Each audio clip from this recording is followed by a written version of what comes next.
মালিক রে,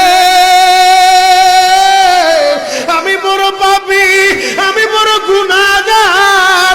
ও দয়ার আল্লাহ, আমি 10 বছর তোমার গোলামি করি নাই, আমি 20 বছর গোলামি করি নাই।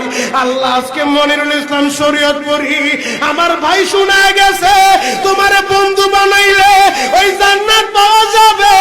মালিক রে, তুমি আমারে দাও না মাফ কইরা। যুবক রে, যদি কেউ আল্লাহরে বন্ধু বানাইতে পারে তার কোনো আর চিন্তা নাই, তার চিন্তার কারণ নাই গো বাবা। এ যুবক ভাইরা, দাড়ি পাকা বাবাজিরা, সবাই আমার দিকে একটা নজর তাকান।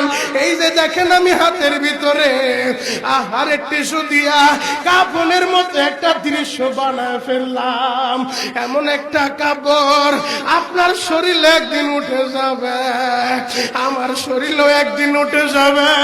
ও চেয়ারম্যান ভাইরা, ও মেম্বার ভাইরা, ও নেতা ভাইরা, ও আলেম ভাইরা, এখন কাঁদতে বলছি, শুধু কাঁদবা।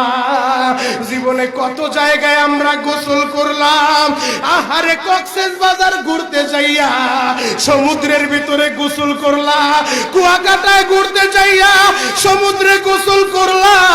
এই যে মাদ্রাসার পুকুরটা ভরাট করছে মসজিদের জন্য, বিশাল বড় ময়দান এখন হয়ে গেছে, এই পুকুরের ভিতরে কত মানুষ গোসল করছে।